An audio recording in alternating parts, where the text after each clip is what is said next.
Very good morning to all of you. आशा करता हूँ कि आप सब ठीक होंगे। मैं रोहित चौधरी।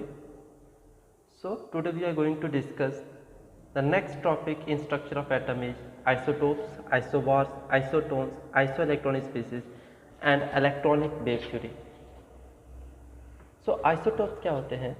कुछ केसेस में जो एटम्स हैं सेम एलिमेंट्स के, हमने देखा गया कि उनमें सेम नंबर ऑफ प्रोटॉन्स हैं लेकिन न्यूट्रॉन्स का नंबर डिफरेंट है। ऐसे रिजल्ट उनका एटॉमिक नंबर तो सेम होता है लेकिन मास नंबर डिफरेंट होता है। सो ऐसे एटम्स सेम एलिमेंट के जिनका एटॉमिक नंबर सेम है लेकिन मास नंबर डिफरेंट है, उनको हम कहते हैं isotopes. For hydrogen there are 3 isotopes, H1H1, 1H2, 1H3। For carbon there are 2 isotopes, 6C12, 6C14. Isotopes. Some atoms of different elements are found to have same mass number. ऐसे atoms जो different elements के हों, जिनका atomic number तो different हो लेकिन mass number same हो, उनको हम कहते हैं आइसोबार्स।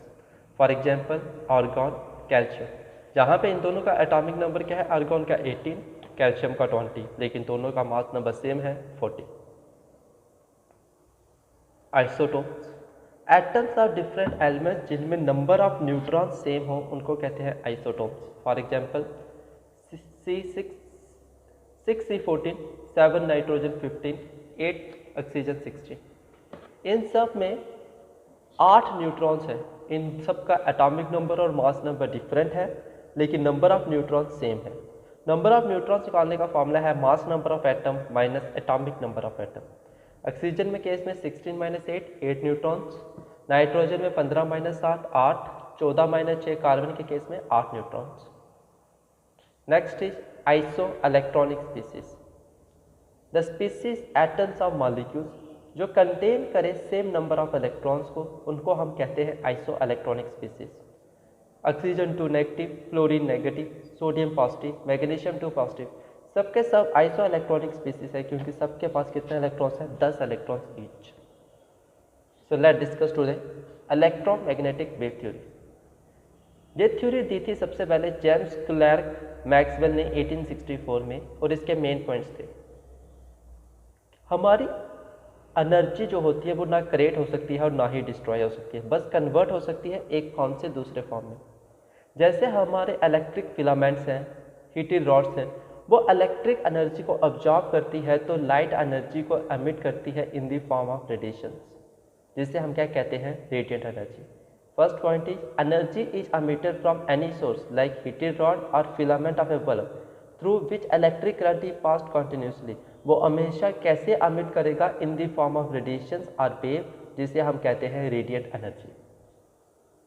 ये जो रेडिएशंस एमिट करेंगे ये कंसिस्ट करेंगे इलेक्ट्रिक और मैग्नेटिक फील्ड को, जो ऑसिलेट करेंगे at a perpendicular direction to each other, और जब प्रोपोगेट भी करेंगे in a perpendicular direction to the direction of propagation of wave. ये जो रेडिएशंस है,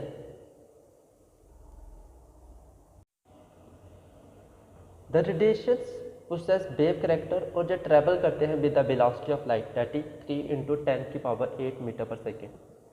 इन रेडिएशंस को हम तक पहुंचने के लिए किसी की भी आवश्यकता नहीं है, that is they do not require any material for propagation.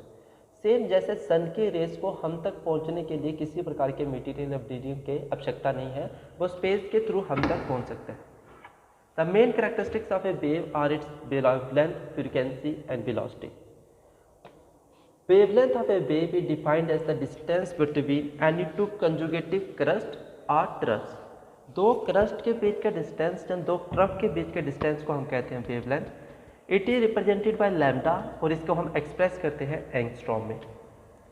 Frequency of a wave is defined as the कि एक पॉइंट जो हम ले वेव लाइन पे, उस पॉइंट से कितने नंबर ऑफ वेव्स पास हो एक सेकेंड में, उसको हम कहते हैं frequency. It is represented by nu or expressed in hertz or cycles per second। Velocity. Velocity of a wave is defined as the linear distance traveled by the wave in 1 second। कि एक wave linearly कितना distance travel करेगी एक second में, उसको हम कहते हैं velocity।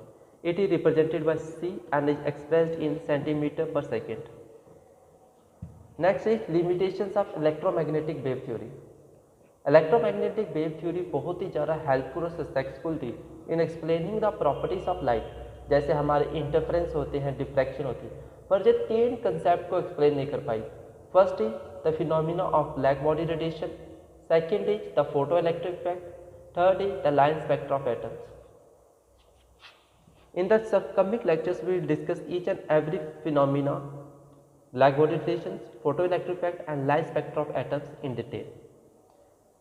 With this, today's lecture is over. Thank you for listening and have a very nice day.